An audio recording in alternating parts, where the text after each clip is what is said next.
Hello.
Hi, everybody. I'm back after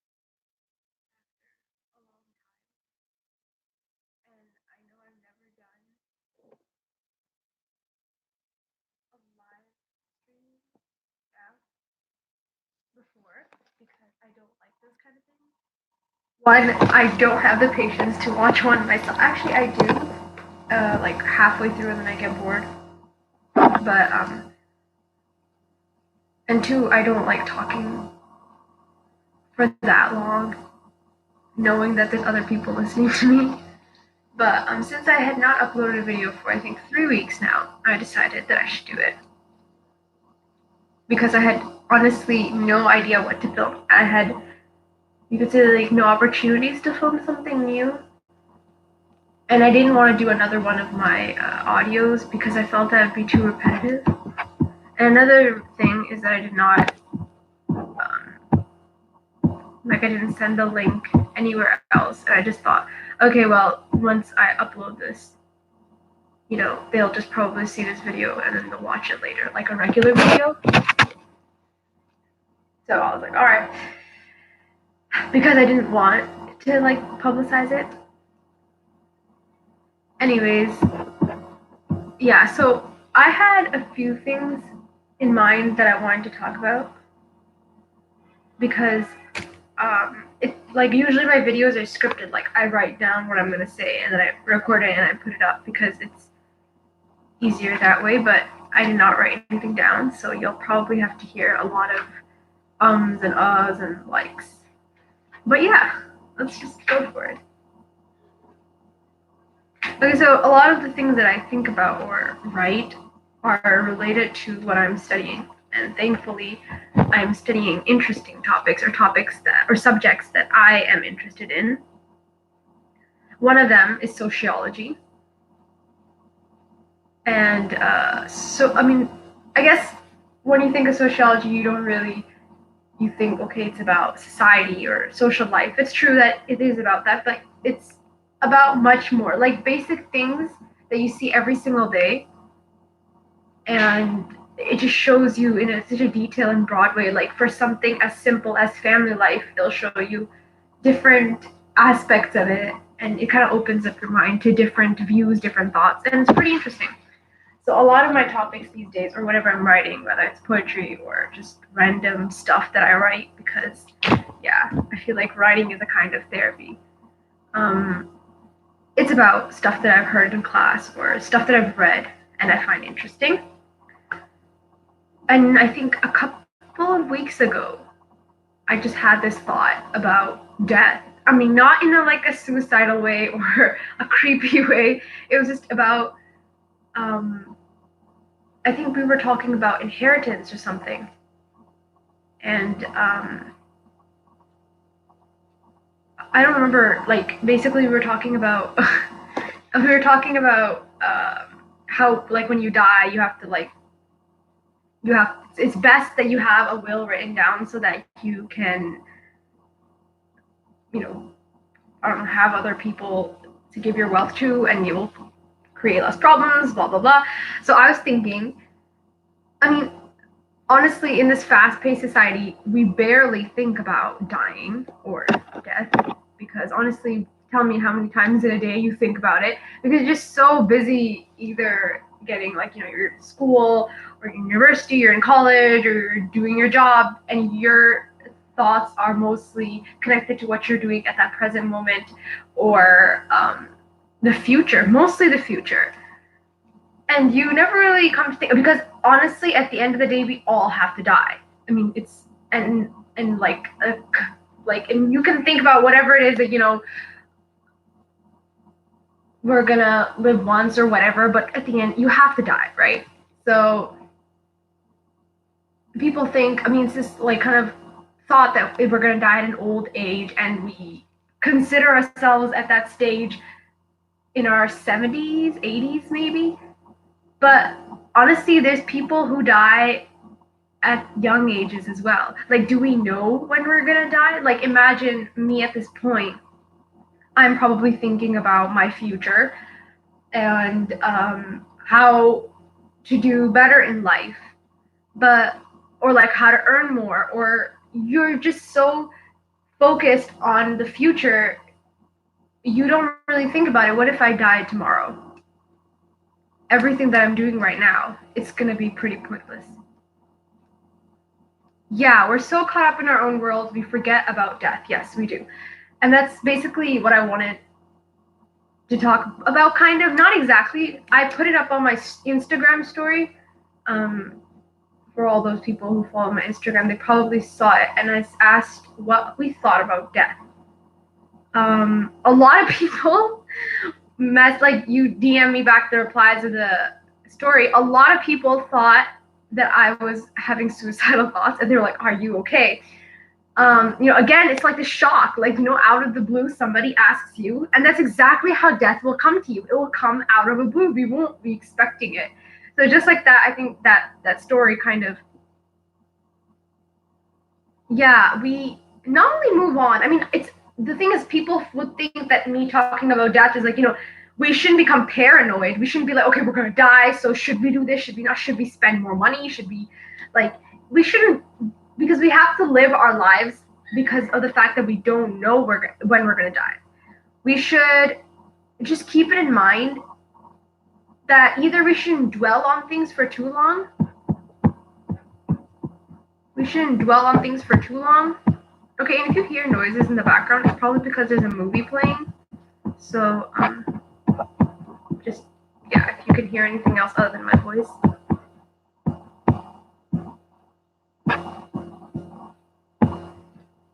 Alright, anyway, so what was I saying?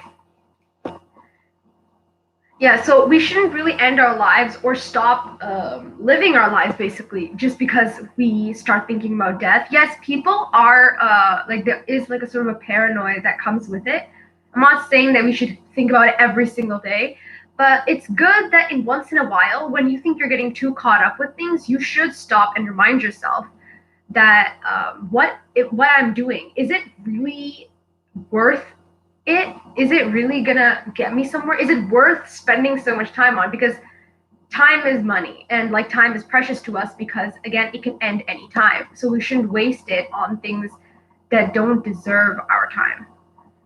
So yeah, let's go back to the story that I posted. So a lot of people, they gave pretty good responses. I think some of them gave, and like, I asked what they thought of death. Some had a rather positive thought towards it. Some had a negative. Like, some people said that it was a painful process. Others said death was remind when death comes, it's like a flashback of our lives. It's like you could say like a slideshow of all things we've done. Um, Other people said that death would be like a happy goodbye. So some people had a positive thought to it, some people had a negative thought to it. And I guess that's exactly how we would perceive death, because some people would think, like, who are in a good position, would think their lives would be something that, for example, if we do die and we see a slideshow of our lives, we'd be proud of it. So we should think of that, and you think, when we die, will our slideshow be a happy slideshow? Would it be memorable? yeah, death is also used as a way of escaping. Well, this is what we call suicide. Um, but I feel that when you die, it shouldn't be something we are doing out of regret or worry. I feel when we die, we should be satisfied and we should be happy with how much we have lived. Like I said, like a happy slideshow. We are proud of our mistakes. We are proud of our learning process. We are proud of what we have achieved. We are proud of all those people who we have made happy. Um, and even we are proud of those people, the enemies or the friends or the people we have met. So I feel like when you've lived, like when you're seeing your life from another viewpoint, like when you die or you see that live show, you're not seeing your life as in like first perspective. Yeah, you should be content with your life. Right now we're living life in first perspective, like we are like functioning, we see things from our own brains, but I think when we die we would be seeing our lives from like another person's perspective. We'll be seeing our own lives like a movie, I guess. So at that point we should be satisfied. We should be happy that okay, whatever I have done, it is good. And those people who had a negative point towards death, I guess it is because either they're living in a painful point in life or they're not content with what they're doing. So obviously, it's just perspective. And we do not know what death is, how death is, or any details on it whatsoever, because we don't have the knowledge of that yet. So we can just have perspective. Okay, so another thing about the negative perspective about death, I guess, is because of our lives, like, how many people have just like sat down once and been like, what am I doing right now? Like, what is going on? Like, am I doing this right? Mostly it's uncertainty about the future, because honestly, if I'm talking about myself, it is like that with me many times when I just sit down and I think, where am I going with this? Mostly our lives are very uncertain. We do not have any sort of assurance about where we're going with this. So this uncertainty is what scares us. And this is why our perspective of this ending, death, is also very negative or uncertain. Okay, so that's enough about death and ending, but it's just something that we should think about. And I thought, I should put it out there. Okay, we did not talk about death in our classes, but it was about inheritance, but this thought just popped into my head. But one thing we did talk about was our current society as, I think, the 21st century society, sort of, yeah.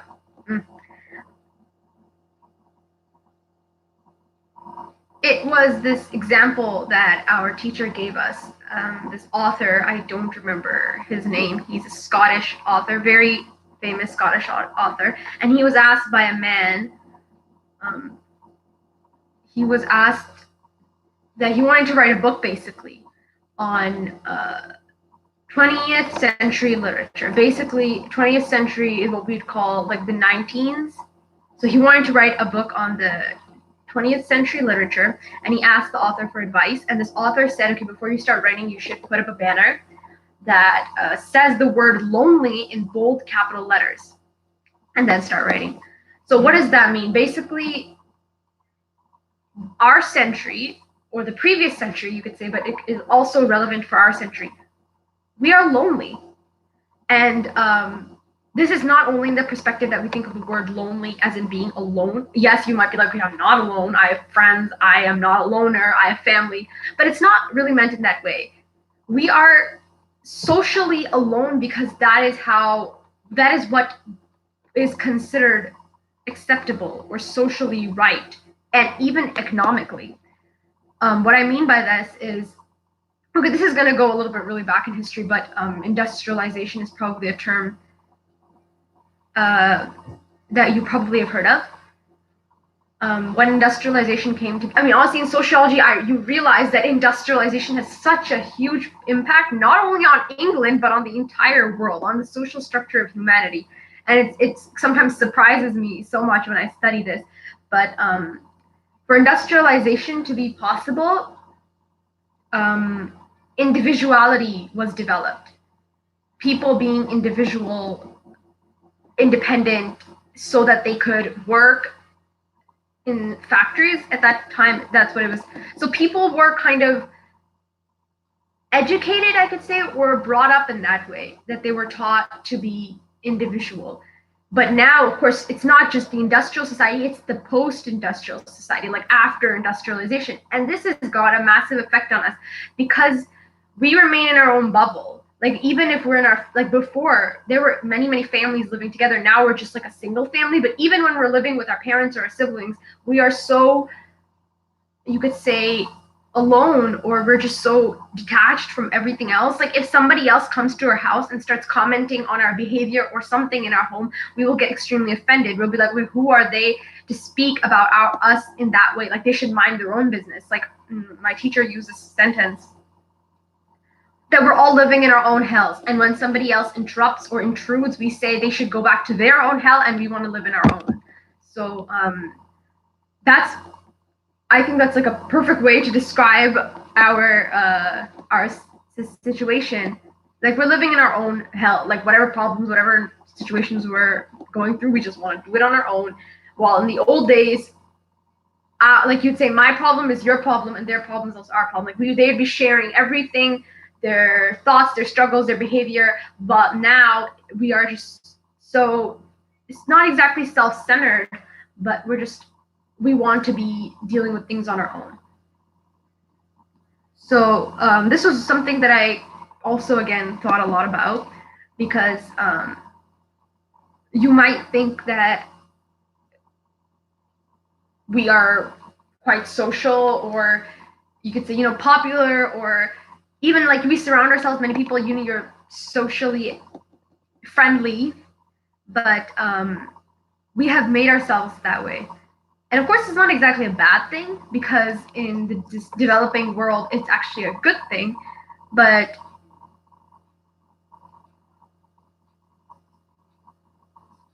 it's actually, I guess, a good thing for this world.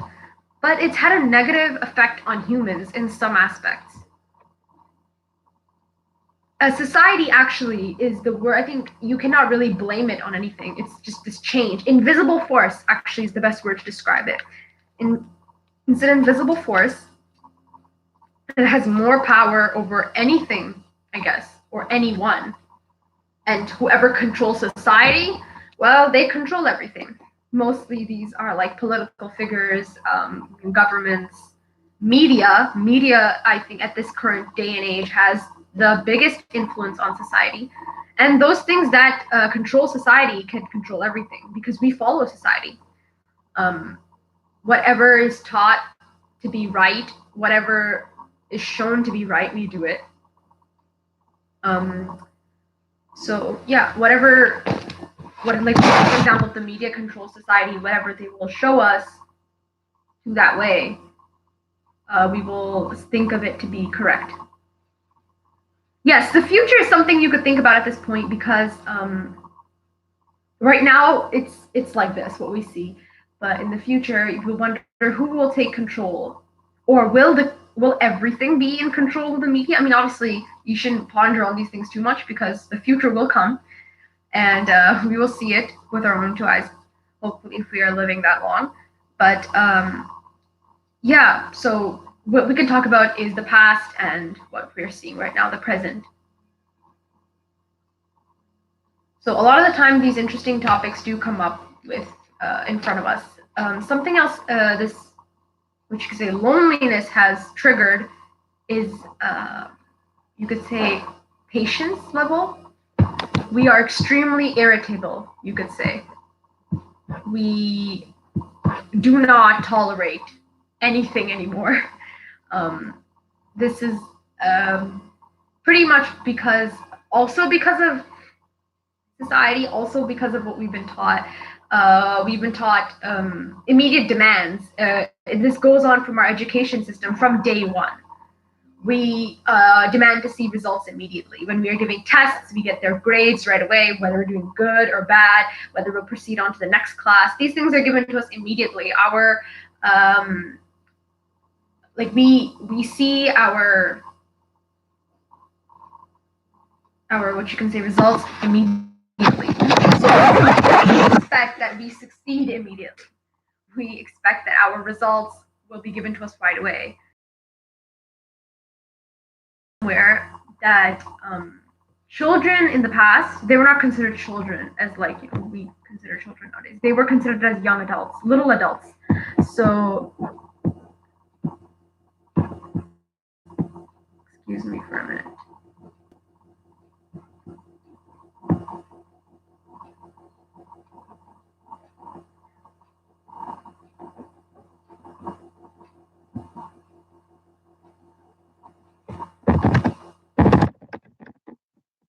So yes, I was saying the children in the past are considered as little adults, and they learned things from day one like adults do. So they were rather patient in either when they were earning money or seeing their lives from a far scale. It may be okay, I might have to work for a couple of years, things might be slow, but if we save up or if we do this, in the end we will be in a better position. But we're not like that anymore. You see, when we get out of the education system, when we start working, if we do not get a favorable condition, if we're not being complimented, if we are not given signs that we are doing well, yes, exactly. Some people do not get out of this cycle. Sometimes we are. Some people sometimes they never learn that there's never really actually an end. Our behavior, it just develops, or you could say what we say matures. But you could say the core aspects, they never change. And this impatience is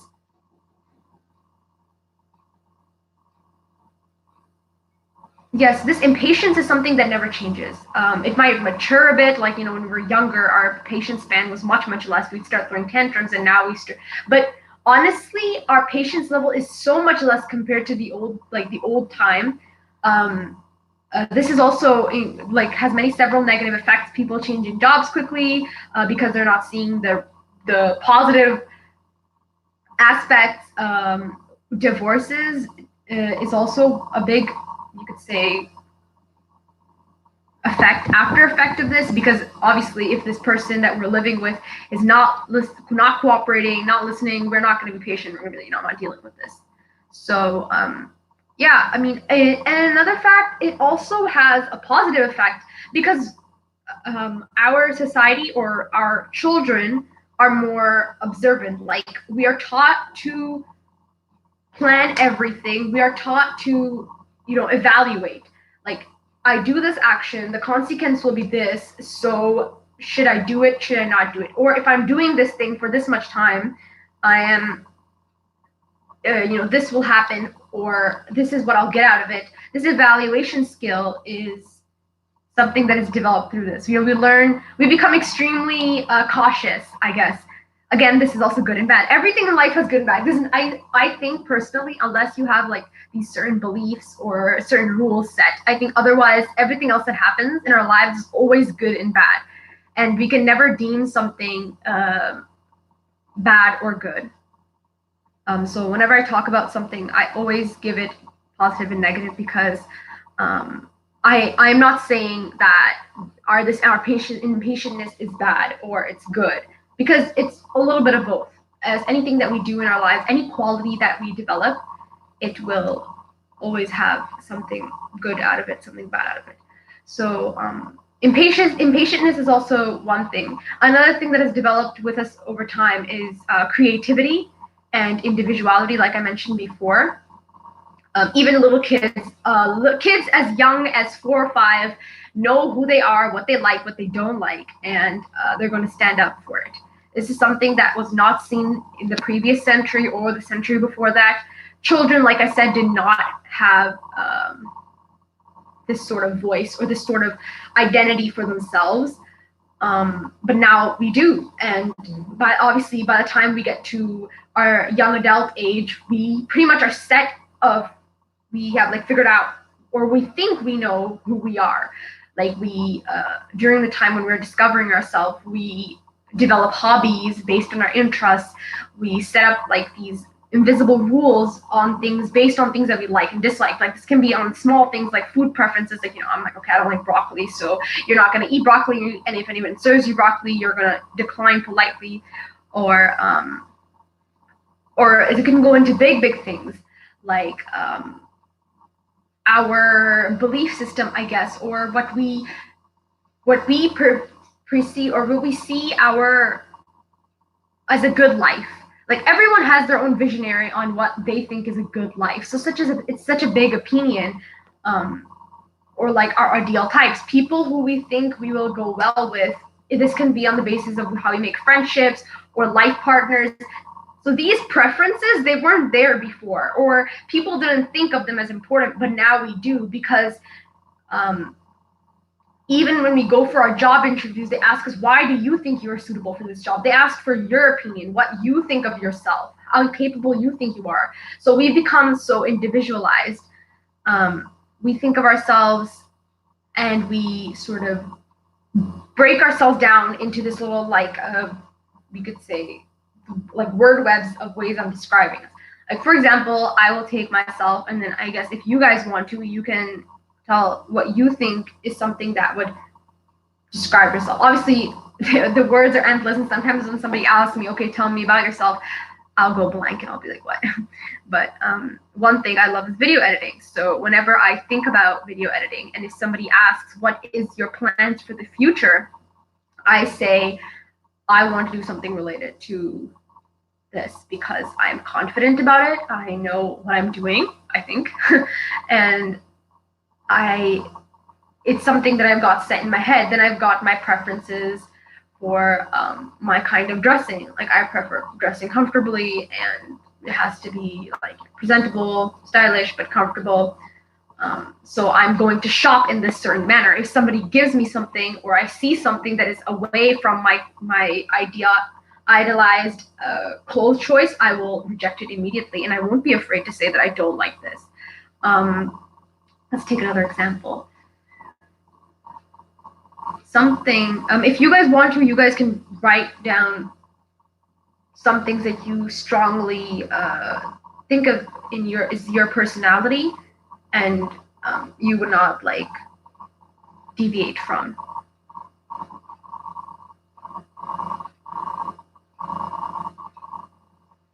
I think another thing that I don't like, I have set in my head is my way of expressing.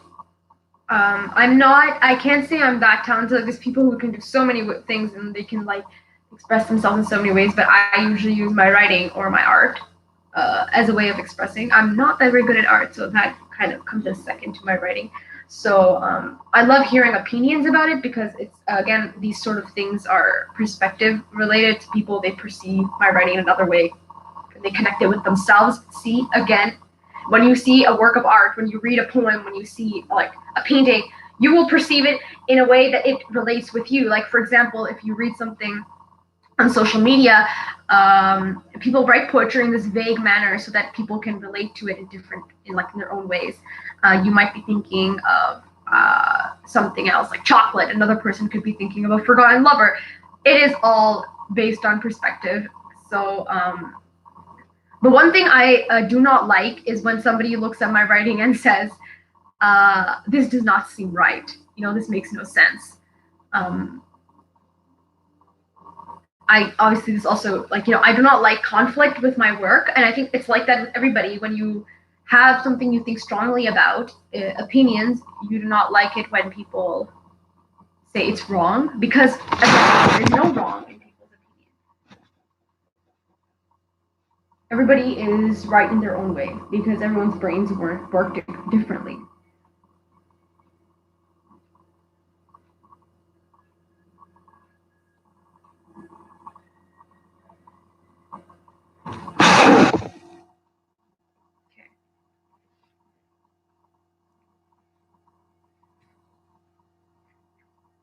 So another thing that has developed in our society, I think this is the last point, and then I'll probably just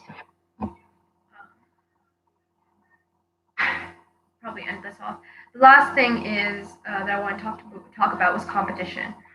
Um, Competition has increased drastically thanks to our education system and society again because we are taught in this way that we have to do better than this, go higher than this.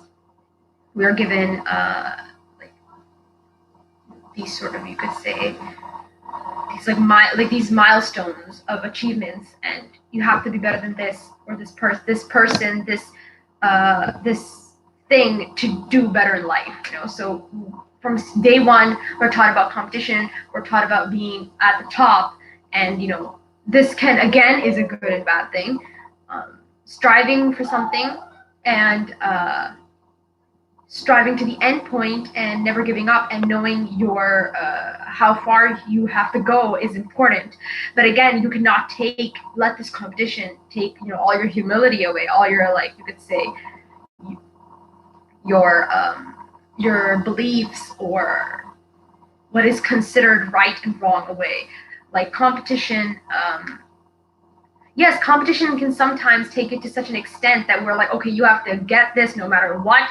If it means pulling down 10 people with you, you just have to get up there. So this can become a problem, but it is also a pretty positive thing in the sense that this determination and this drive, this struggle to do better was not there before. Before, people, if they were living in poverty, they were just like, all right, you know what, we're alive, at least we are, at least eating once a day, we're just gonna make it through. But now, if somebody is from a poor family, they will be thinking about getting to the top. Yes, because again, our society has made everything so open. The world is like right at the hands of our fingertips. It's everything is visible. We see the lives of the best and we see the lives of the worst, and we know that we do not want to be like them, but we want to be like those we see that are better than us. So since everything is so visibly clear in front of us, we think that we see our goals, we see how we should be like. Obviously, again, not everything we see is right, but in some sort of an idea is that this is how the world has become. Everything has become small. And then again, there's two ways of proving, because I actually think that the world has gone quite big because of this. Sometimes when you see or you meet other kinds of people, or you see different places around the world, or you see, or you go, or you somehow get to experience someone else's life, you think, wow, I would have never thought this was possible in my own little world. Because again, like I said, we're just so individualized, we're living in our own lives. So when we kind of break out of that, it's like, it's like a big like shock to us. So in that kind of perspective, the world has gotten bigger. But in another perspective, the world has gotten smaller because some things in like the older days were unreachable. Like, I don't think people living in North America even think about traveling to Asia. But now it's like so easy, and it's just, you don't even need to travel. You can just like open up your laptop and you can communicate with the whole entire world. Like, everything is in front of you. So that's another reason why competition has grown, because you see the lives of so many people, and out of all these people, there's people who are doing better than you, people who are not doing as good as you. So you understand that you see what your goal points are. You understand that, okay, this is what I want to. Again, this can also be a misconception. Not all that shines is gold. Because now the media or the world, the society has become deceiving. Because people assume that this is the ideal situation. Now we're going to do whatever it takes to get there, even if it means that it's actually not the case, and we're just going to show it off to be that way. I think social media is the biggest example for that. Yeah, so I think I've talked a lot, and I talked about almost everything that I wanted to talk about. I know it's a lot of talking, and I haven't uploaded a video in 3 weeks because, one, I've been really, really busy, and two, I also had no idea what to make the video on. I've not been able to have the opportunity to actually go filming properly or I did not want to do another audio because I had already done it for quite some time. So I thought of doing this, and maybe I might do it again sometime. I don't know. Maybe I'll have something to show you guys instead of just a blank screen. I don't know, because I did not really think this through. I just wanted to talk, I guess. But yeah. Thank you for everybody who watched, and I know I did not really publicize this because I was not yet ready to have people listening in. Thank you so much. So I will probably, like, when this goes up, it'll be on my channel, so you could just see it afterwards. It won't be live then, but yeah, so I guess people will see it afterwards. And yeah, I hope it will compensate for my videos. And I honestly do want to start filming again, but when the time is right, the opportunity will come. But that does not mean you guys should wait. That's why I made this live stream. Okay, so hopefully I'll be seeing you guys soon, maybe. And you guys are all doing well, taking care of yourself, that you are healthy, and you are either at the point where you want to be in life or you are getting there. Because at the end of every difficulty is success or sunshine or happiness, whatever it is that you want. So I'm going to end it off. If anybody has anything to say, anything to ask, please do it now. I'm going to shut this thing off in a minute. Yes, hopefully I will be more active now. Just gonna...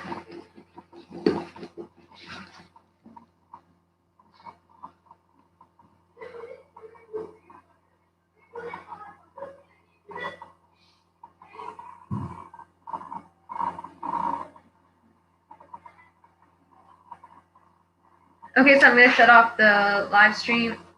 Hope everyone has a good day or good night or whenever you are seeing this. Good afternoon.